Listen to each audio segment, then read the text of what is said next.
Today we have the opportunity to watch one of the world's best painters, see their creative process, how they think when they paint, and just watch over their shoulder while they're painting the miniature bust EIRA. Let's follow along.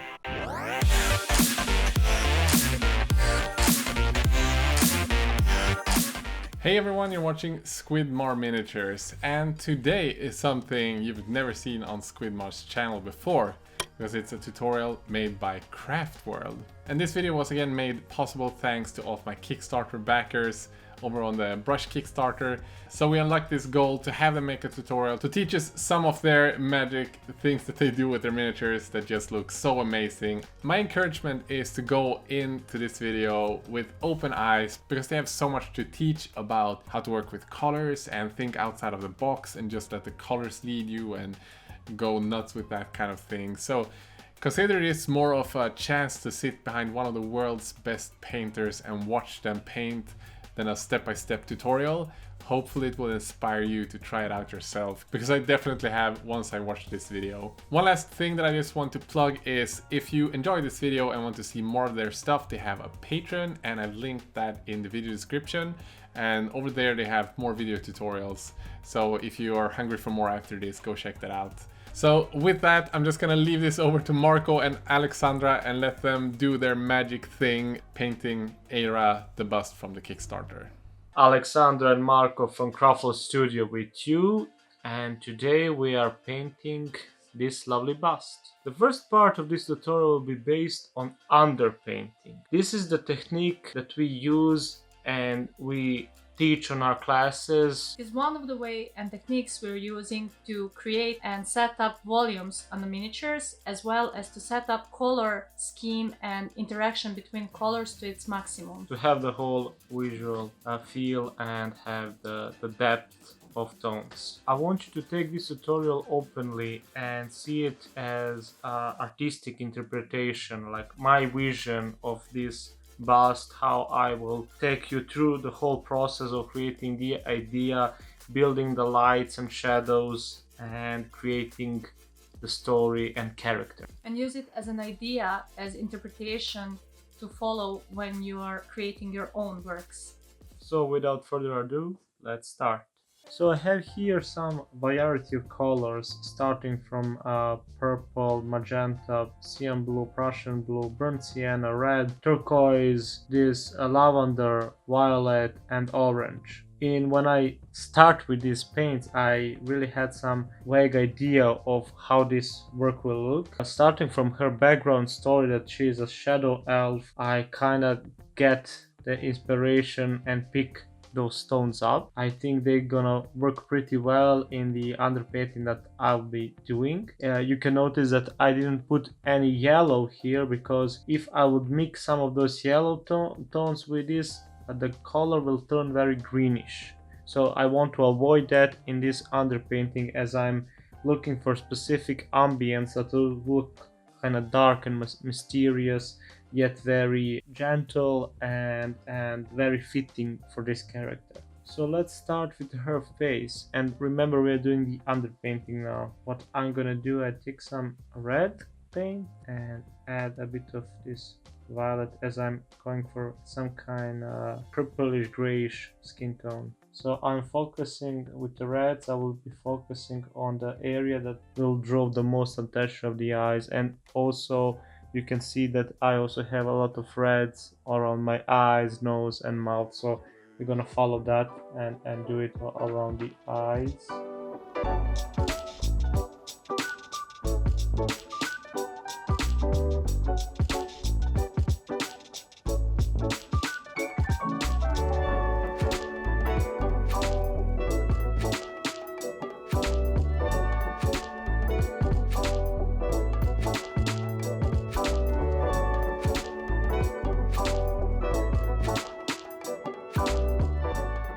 You're painting that red around the eyes and nose, like on the cheeks as well, maybe. on the parts where she had the best circulation, like the most of the blood. Yeah, exactly. So I want this to be also visible on the underpainting, so that will help me build her and make her look very alive. And you can see I'm wet blending some of this light violet. You already have the idea how her skin tone will look like. Again, adding some red and then I'm moving this paint on the model directly.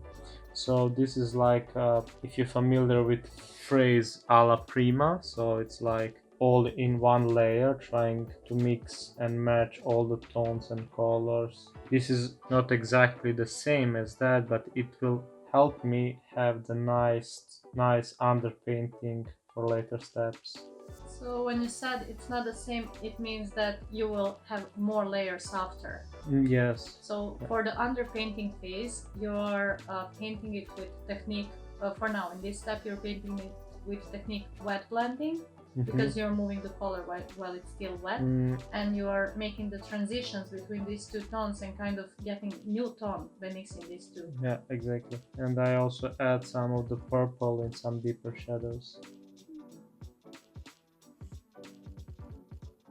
And also pay attention how I move the brush. I'm using the brush strokes to follow the contour of the face. So you will set up all of these tones on her skin, not only the face. Or... Yeah, on the skin, and I will, while it's drying, I will probably move on the other parts as well.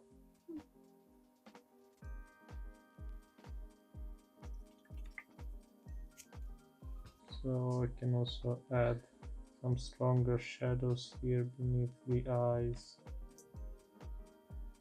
So you're focusing on having the lights as you primed them, like something lighter is from above and you have some shadows from below, like in zenithal priming? Yeah, the main highlight will be hitting this upper area, so the most of the part underneath will be more and more in shadows, keeping this as a main focal point.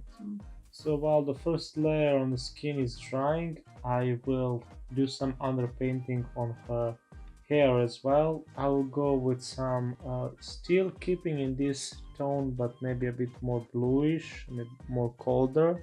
So we have nice contrast between the skin and hair, but not too much. I'll use some of this cyan blue and add some of this lavender. So you're adding the lavender to keep the ambience, to keep the similarity between the tones. Yes, and trying to look this, I don't want this blue to be very strong, but more like pastel. In later step it will be a bit brighter, but for now I want to start with this.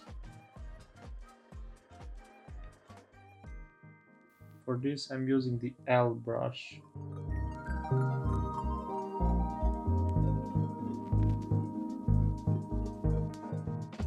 And you can notice that I'm not going for like clear color. I want to have this variation of tones, somewhere more blue, somewhere more violet, and this way it will help me look more natural, more real. You can even go and add some purple and have some lower part of the hair more into this purplish tone.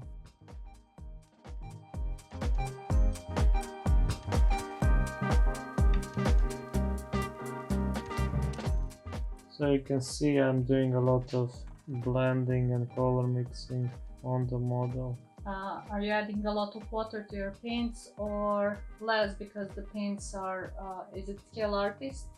So they're very soft. Very smooth. And some of them are a bit more translucent, so maybe I will need a couple of layers for this underpainting, but it's nice to have these different tones on the model.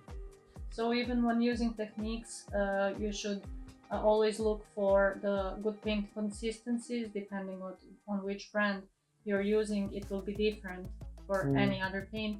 And also your brush control should be good to know when the paint dries, not to move it too much, but when wet blending.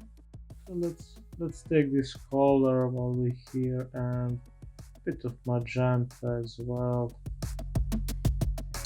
I will increase some of the shadows underneath the nose and mouth and the chin.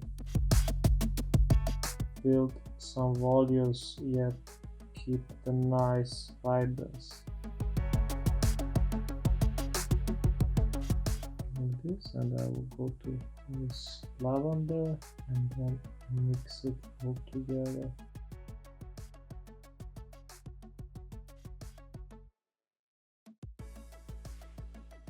So you're keeping your brush strokes very smooth and soft because it is the female skin, it is face. Yeah, we don't want too much, but still some nice brush strokes to give more life. And so also when you're painting, you're going from part to part, not really focusing on painting only one part and then continuing the rest, but you're adding colors. You will underpaint the whole model first.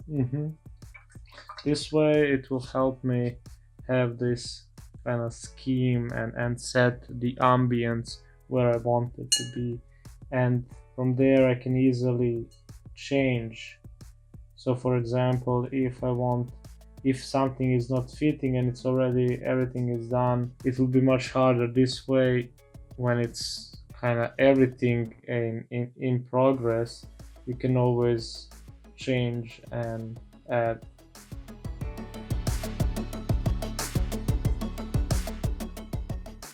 So with hair and face set and underpainted, I'm going to underpaint the rest of the bust. Keep in mind what I'm doing, so I will go a lot of wet blending and changing the colors and making the highlights and setting everything in this ambience that I want them to be in. So I will let the colors lead me.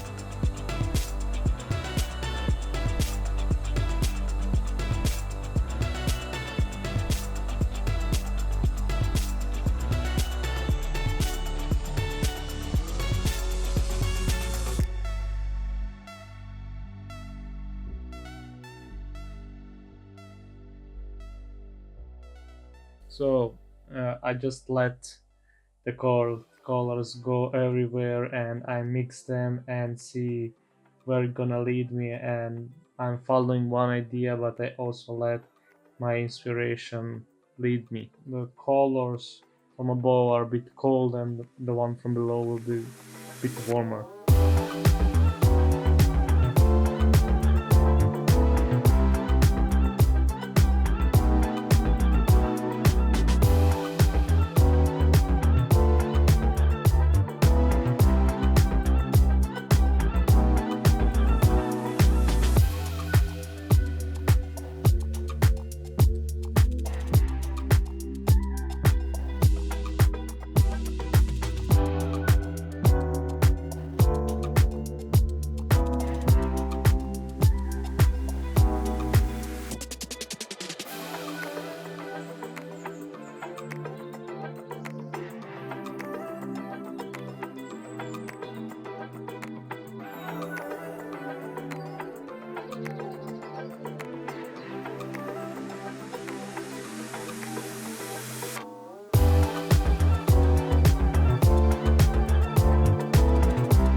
If I may add, you're not focusing only on ambience and now the tonal values that you put there, you're also building the volumes as it is visible. You have that darker tones on the shapes where the shadows would come and lighter tones in the shapes where lights would come. Yes, as I want to have this nice contrast yet keep everything in harmony. So even if it looks a bit chaotic at the moment, I it is still very easy to turn the tide and make all harmonious with shadows and highlights and bound all together into one nice ambience. And the more tones you mix, they become more muddy. And the less that you mix them, they're more saturated, as it is visible here. The one that I have more mixed, they tend to go more into the grayish tones. But also they look more natural. And as I mentioned from before, I want this ambience to be a bit shadowy.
Should people practice to get this consistency of colors and the skill to mix them together on the model, but not mix them to be gray, but keep that values between them?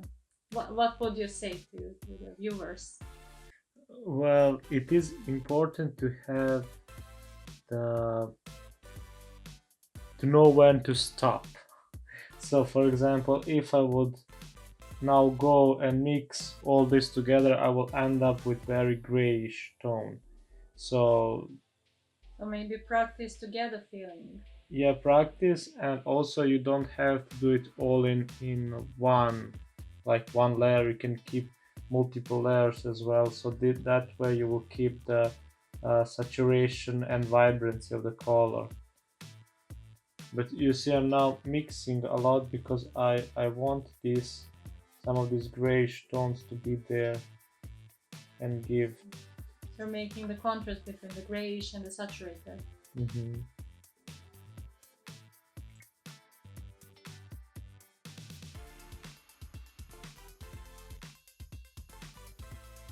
So let's see. Here, for example, I have this, and I will go straight to turquoise, and then make this nice mix.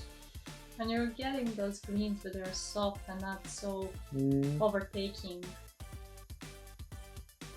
Even if you're putting everything out there, you're in control. You're letting your colors lead you, but you're actually lead your brush strokes, and then color interact with your brush strokes. Yes. I'm getting a bit more into philosophy, but this is how we do it.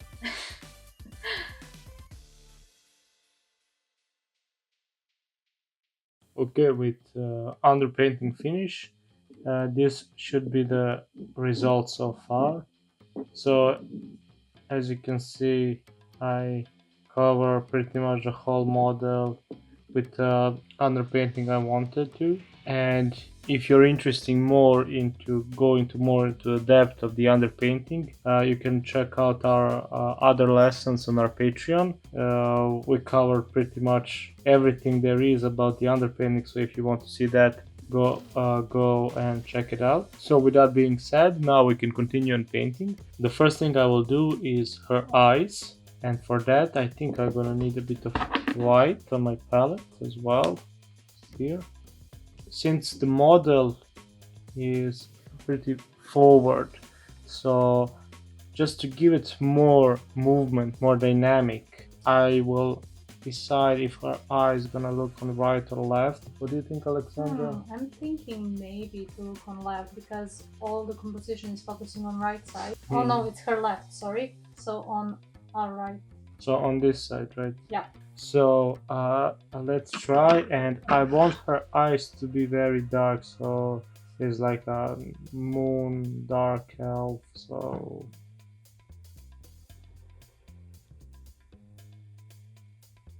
and this is actually not her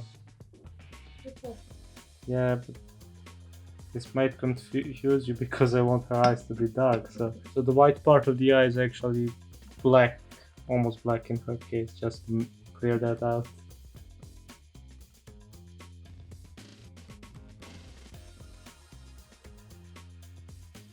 Now we'll take. So this requires a bit of concentration since you want to nicely put the color with the tip of your brush, and yeah, that looks good. Yeah, I want to just adjust a little bit more, so maybe. But now the color you're using is more dense. You didn't even take the water, right?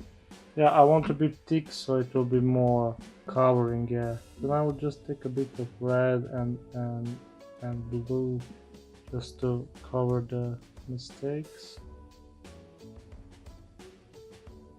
And for this now I'm using the medium brush. For more details. Yeah. Like that. And I can now try and hit the middle.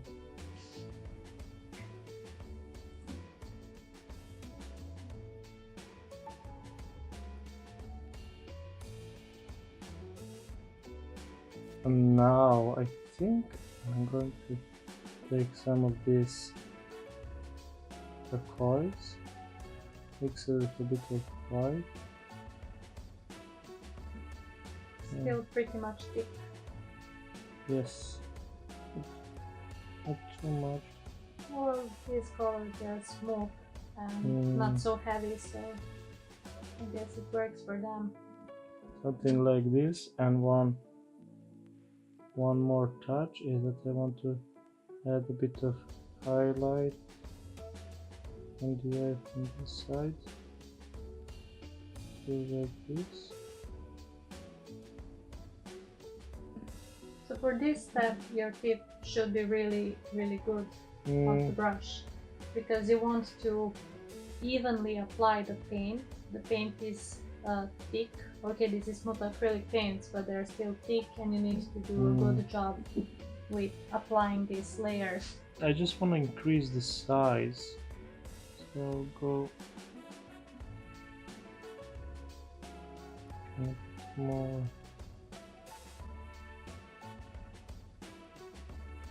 Like this. Of course, it can be really fine a bit more with maybe a bit smaller brush, but for now I think I'm still building the character, I'm still giving her life, and it can be really fine, but let's get moving.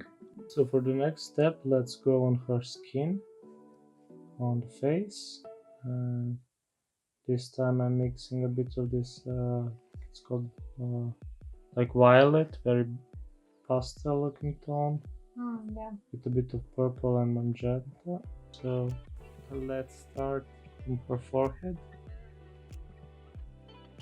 So just give more definition. That also here. So it is similar to highlighting, but not yet a real light placement, just putting the tone, like connecting all the tones you have from underpainting there. Yeah, I want to just to give a bit of smoothness on the skin.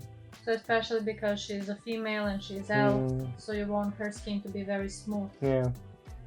So let's go and bright bit of white in the mixture. Now. That white will make the tones more pastel.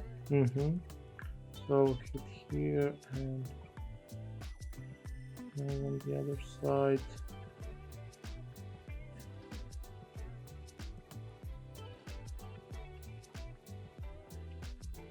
For the nose I can use a bit of red.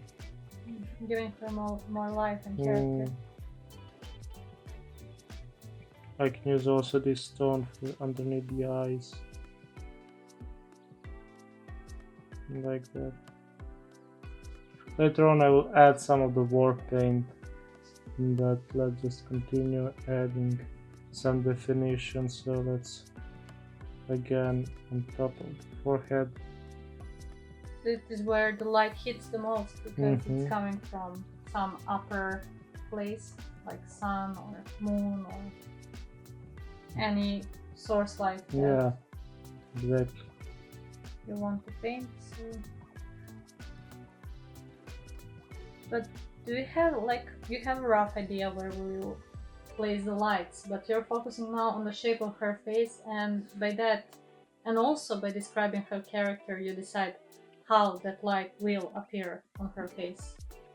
Yes. Because that will affect the most of the character. Yeah, so for example, if I have like a light source that's hitting from below and it's like, for example, green, it will change the character, it will change the ambience. So this like almost moonlight lightning is very relaxing, and if I want to go a bit more dramatic, I can go over it. So I'm still in the process of exploring the sculpt.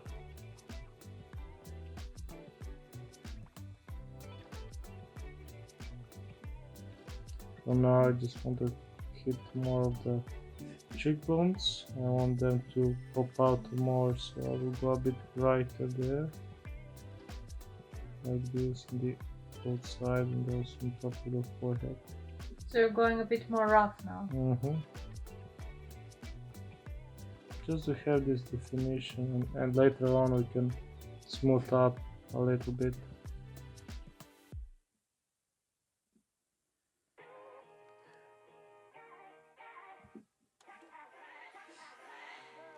So I want a bit darker tone from this side. Okay. Not bright as the highlights, but some of the mid tone.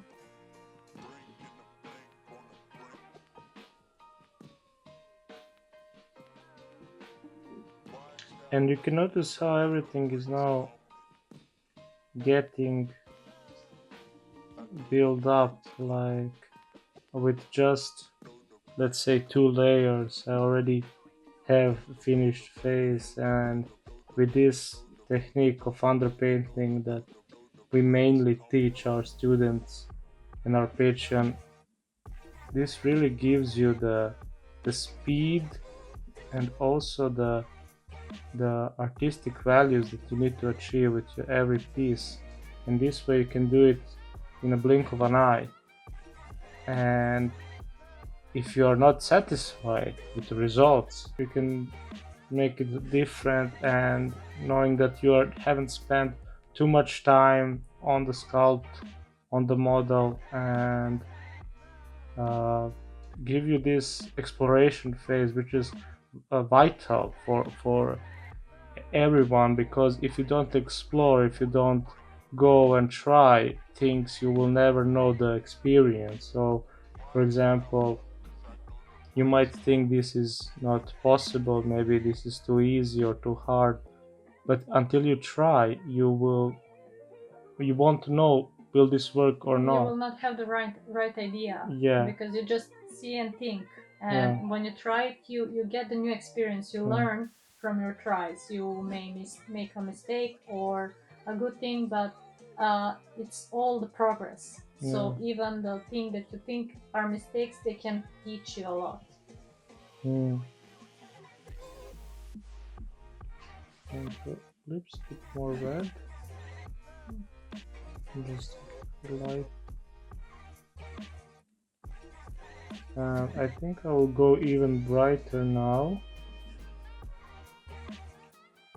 You're deciding that along the way, just checking how it all looks when the color is dry, because that can change a lot.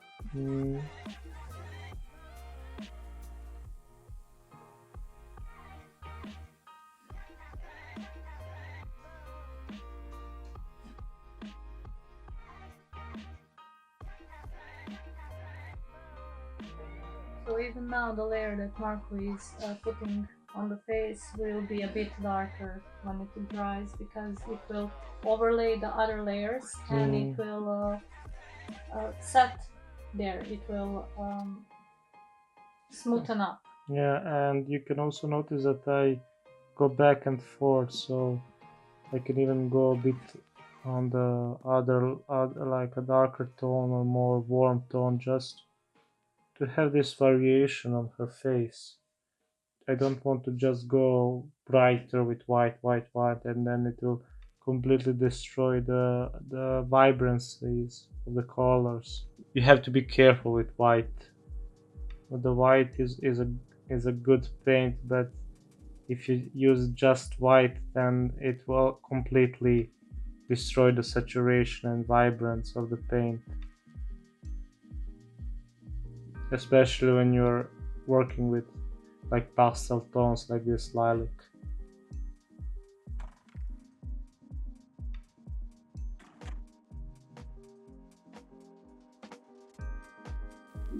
So I will just continue building the highlights until I'm satisfied, and always adding a bit something more. So maybe even I decide, for example, let's try something quick.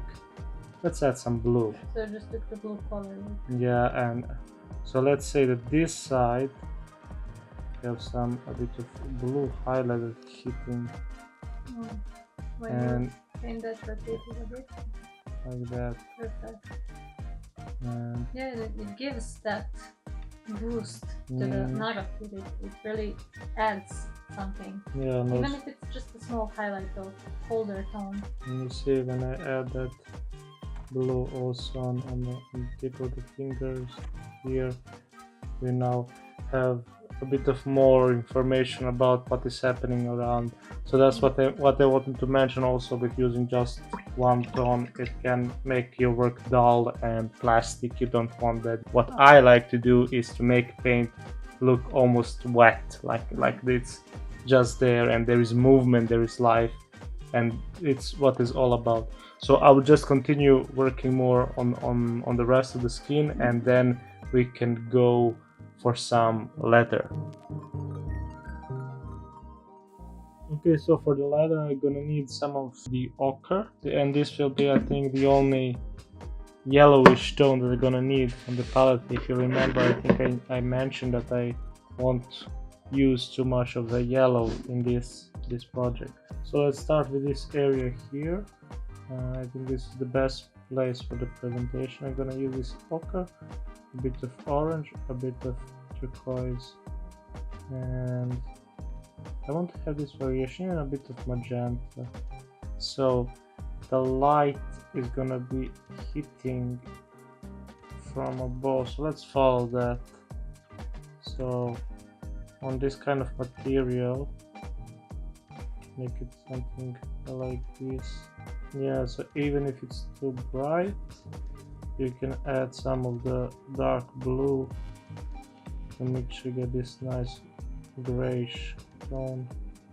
So it's like you're sketching lights, but also some of the reflections that the letter will have when... Yeah, explaining the surroundings. Bringing it all in one ambience. So from below, let's be more bluish.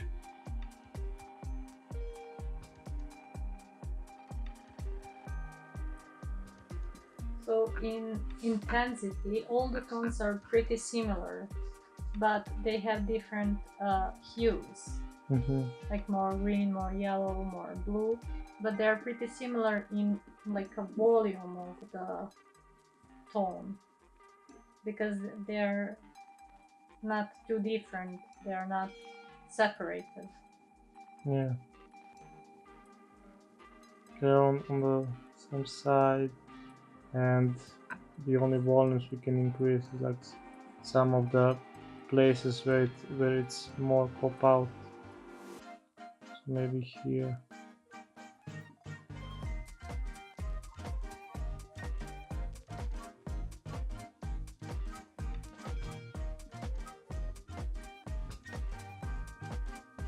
something like that. And now again we're adding some of the shadows with this purple tone.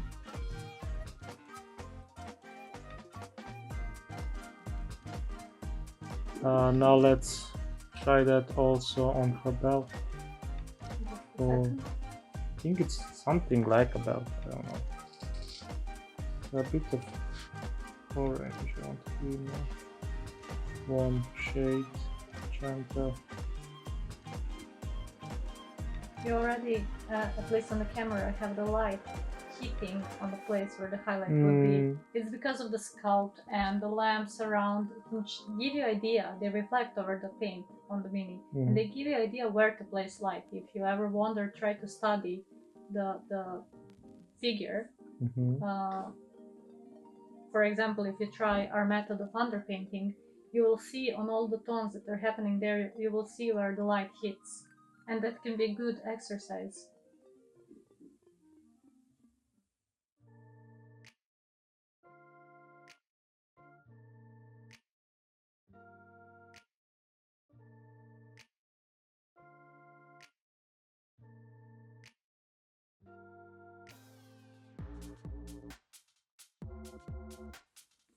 So you're going with a bit of more of that warmer tones below because it is the stronger light than on the torso, because the torso is in shadow.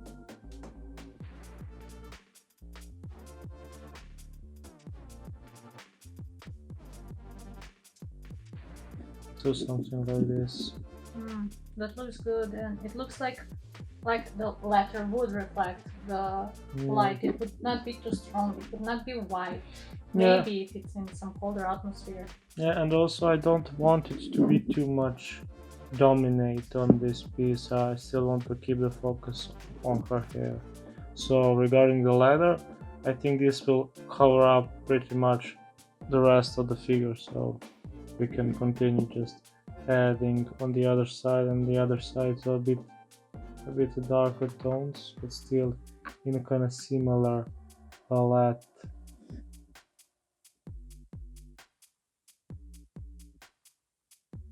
Something like that.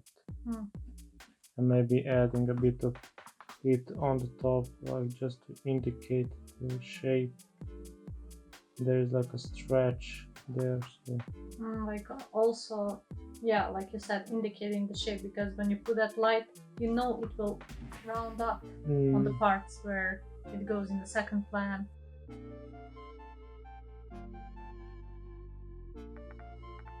Let's move now on the non-metallic metal, and for this I'm gonna use her chest armor. I think this is all metal, and there is also a shoulder pad, but let's focus on this area here. So let's see what we can do. Armor as it is, it's very reflective, and in this ambience we have this blue light that is hitting from above, and we want this blue light be visible also on her armor, so especially on the top part. So I will just start with this light blue, very contrasty, to build this blue on a bit of white as well. So let's say it will hit here, then it will bounce around, and then we can also have a bigger area of highlight, like here for example, like that, all the way down. And on the side you can mix this ochre to add some variation. So for example, maybe this is the reflection of her glove, and also we can have this part maybe in kind of golden colors, so again using this ochre for that. Yeah, I think that ochre will really give, I know you don't want to use it too much, but it will give the accent to all other tones, because they are all very cold, and some are cold, some neutral altogether. The cold is dominant, so I believe that ochre will really add that accent it needs, that tonal contrast.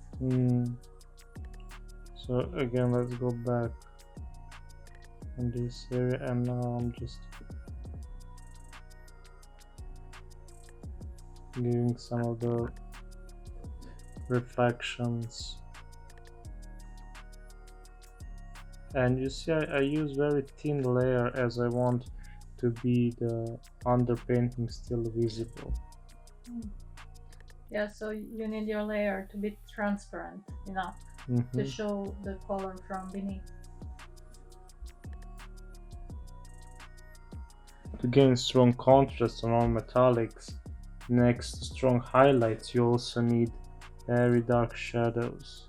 So let's try and give a bit of a boost on one side. So for example, let's try this. Might work. So let's do it like this, and then let's give some of this nice turquoise tone as well. So I love how Marko now, when showing this, says like, let's try this. This looks good. Like, let's do that. It's what we like to show. It's the phase of exploring, because you have the idea what you will do, but then you let your brush strokes and colors lead you. Then you do something, maybe intentionally, maybe with some half intention, and then you get more ideas. So that's a part of the process.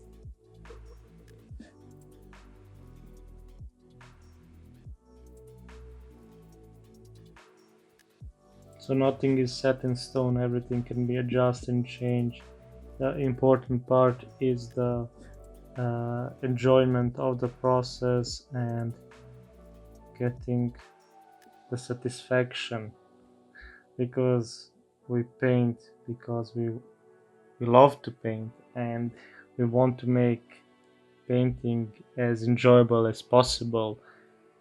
And with this technique you can really just sit, relax, and watch how the colors work. Interact. And the brush strokes and everything, and it's so super easy and fun.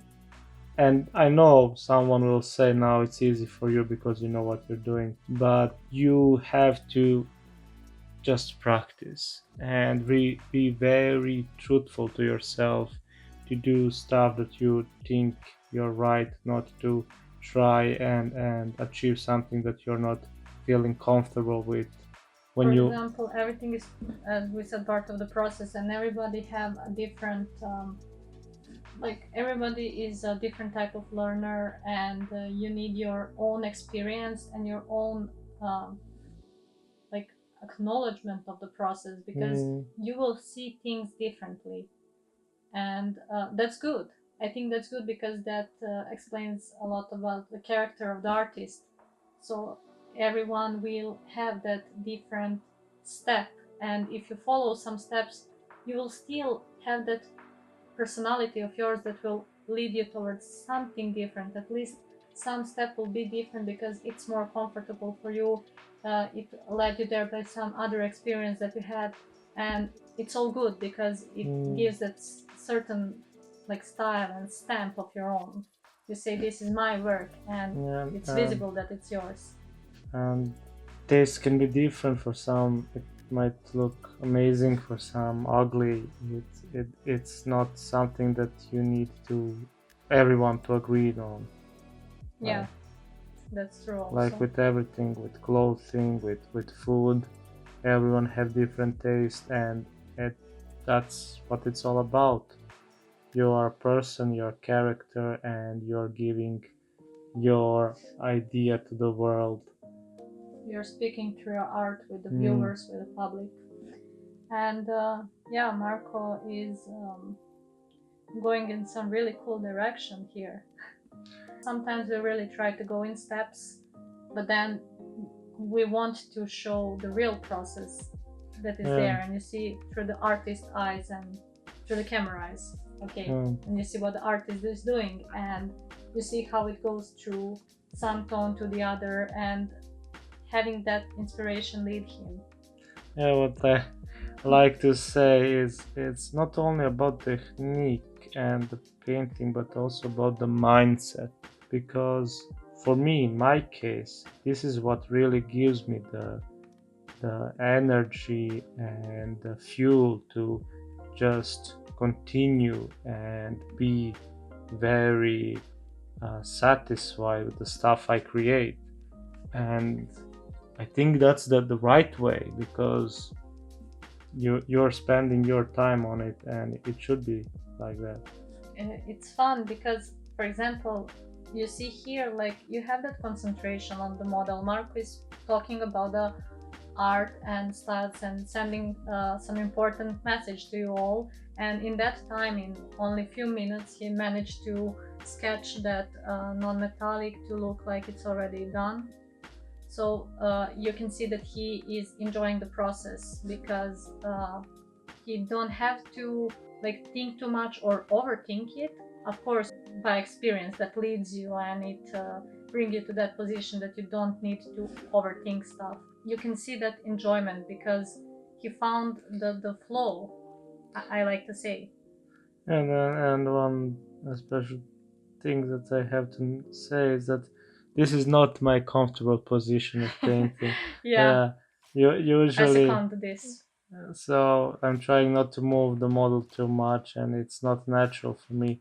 But it doesn't matter. Like, you can see, and I'm satisfied with what I'm creating now, and Probably you will be more faster and do some things differently if you're in the comfortable position. yeah, But you will not have a chance to show all of this then, and to speak of all the important topics. So yeah. So can you repeat a bit like this? But also from time to time, like, rotate for us to see, and then we can go. yeah, it can go in depending on what you want to achieve. So even a bit shinier, and maybe a bit more turquoise on one side, like that. So simultaneously you were sketching that steel part of the chest and also the golden ornaments. Yeah, because I know this is not what most people are used to seeing. Usually, even from my experience, I like to let's concentrate on that and do just that. But it's not the natural form of painting. I think when you have a piece and you want to paint it, you have to be open to do multiple parts. So we try to make it, as Aleksandra said, steps, and like focusing on different areas and different techniques. But when you take it all together, it's painting. Yeah, and painting is like you're creating something. I know there is a sculpture, this is miniature painting, but still, why every painting is different? Because it is a creation of different artists. So you can see like 10 people will paint this bust, and that bust will look totally different. And it's because this artist brings something new to this figure, and that's what does it.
time to move on the hair. Because of the underpainting, I already have all the volumes of the hair, so just to increase the highlights, so I'm going with very bright blue on top of it.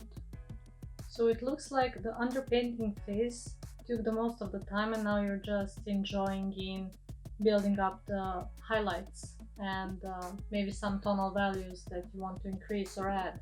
Yes, and making it all more like sharper, or like pop out some of the details and make some definition. But yeah, the underpainting did a lot of the work.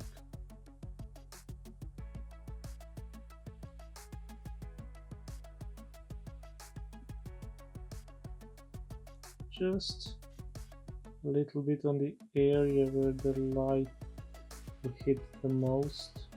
And you're focusing more on the frontal area. It's bringing the views to the focal point of the figure. Yes.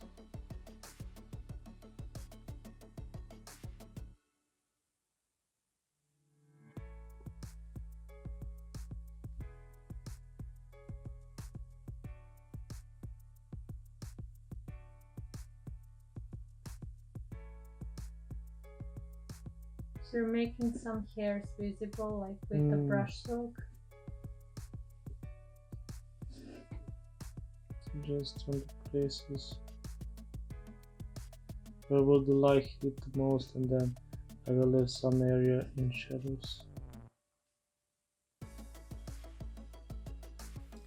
Now I'll do the little gemstone, and so what I would like to have is the from here, so I'll just shade a little bit just to have some definition, and then from one side I will put some of the highlights, and there will be blue tone. So from here some of the highlights in blue, and then on the other side I will go just with white. It's very simple yet very effective. So it gives that shine and also some reflections. You can see now how it immediately pops out. And by placing light, you're following the shape and explaining that it is round and reflective. Yeah, so you can notice that I'm moving the brush in circles, making the round brush strokes. Yes. But that blue tone you added is from the ambience. Also I can cover some of the, let's make a bit more grayish tone with this blue and this lilac, yeah. So you're using blue and lilac to make gray.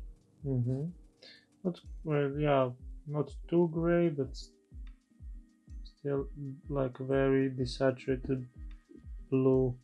Yeah, it is some tone between these two that you are mixing, and as it's visible, it's not too much mixed to create one tone, but you have few tones on that you pick up with your brush and put it there to give more of the depth and nice tonal values to the mini, or better said, to the bust. Yeah, you can cover also a bit of the letter on her gloves, a bit brighter.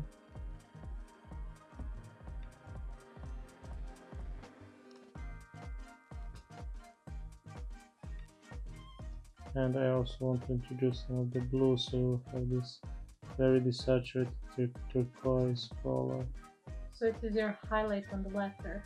Again, that blue. So we know from our ambience that the blue appear, if not as a light, it appear as a reflection.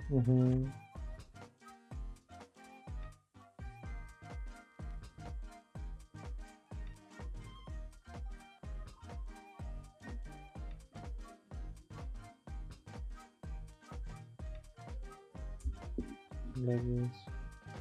Nice. Will you put some more highlights on the stuff below her hand as well? Yes, just not too much. I still want to keep the upper area more dominant. One more area that I would like to indicate on this tutorial is her rope that is carrying her cape, and I would like to put some of the similar tones like her skin, just to have this combination of colors a bit down there as well, not just on the upper part. I have repeated somewhere for the good composition. Yes. So it doesn't have to be the completely same shade, but to at least have that like magenta or purple happening somewhere more, a bit stronger to attract the eye and show the composition a bit better, tonal composition. Yeah, and because there is already some bit of texture on the sculpt, I'm just following that and leaving some traces of the pre-shading and pre-painted below. So again, leaving the underpainting visible a bit, but making some textures with your brush stroke. And now we'll just do a bit of highlighting on the area where it bends, like here and also here and this place here.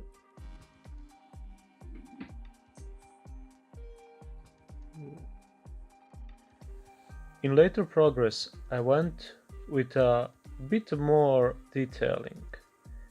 Starting with highlights on her hair, I add some small highlights, adding blue and white, just a little bit to give more definition.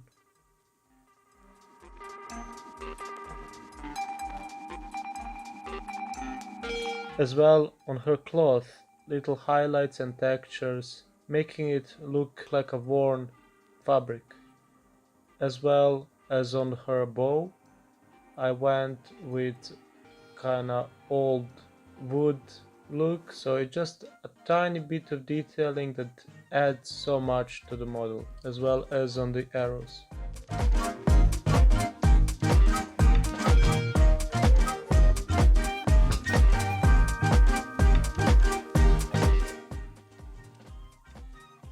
Then I went again more on non-metallic metal, pushing the contrast and highlights, giving it nice shiny look. As well on the golden parts, just the definition to add more sharper and more defined look. Then I get back on her face. I added more details like eyebrows as well as some war paint, and then I went on and add very tiny brush strokes to indicate her hair. I think it's time to finish this tutorial. It already took a bit longer than expected, but I think we reached the goal we wanted to. What do you think, Aleksandra? Yeah, I believe that's it. The main idea and the main goal of this tutorial is to show you that with very quick and easy technique like this, you can achieve really cool results. And the idea is to show you that real progress of painting, actual painting. So not like steps or some technique that you will use for one part. It is the value that you can use for any figure. It's building up, creating, and that is what we both, and Mark in this case showing on this figure, is that you can create something beautiful by expressing with your colors, with your tones, with the brush strokes, and you just add more and more information that you want the viewer to see. So you're speaking with the viewers through your art. And we hope we brought that closer to you guys, and that you can try to experiment or do some expression similar to this. We would love to see that. Yeah, exactly. So what Aleksandra said, we would like to see you try this technique, try this underpainting. Please tag us. You will see the tag here, and we're really excited to share different kind of painting approaches. You can call it more artistic, more free, more open, and I believe this way you can really show the character and the spirit of the painting and really enjoy it. Yeah, I want to say one more thing. So look at any artwork. You cannot say that any artwork is like finished. It is done when the artist is settled with it, when you say it is done. So you can leave something in sketchy phase.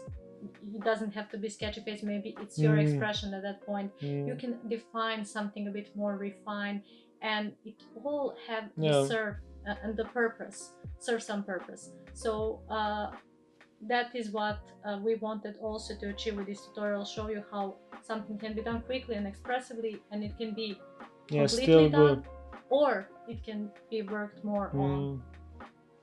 So if you want to see some topics like non-metallic metal or skin colors, brushstrokes, or anything else, make sure to check other videos on our Patreon. We appreciate knowing that many people can learn from our online lessons. I really hope you enjoyed this video. Maybe it give you some more ideas about painting. So have a wonderful day, and until the next one, bye bye. So friends, I hope you had fun watching this, because as I mentioned, I learned a lot myself from watching this. It's quite fun to be able to host another painter on this channel, even though it's a lot different from what I normally do. Let them know in the comment section what you thought about their painting and video. And with that said, have a great day, friends. Bye bye.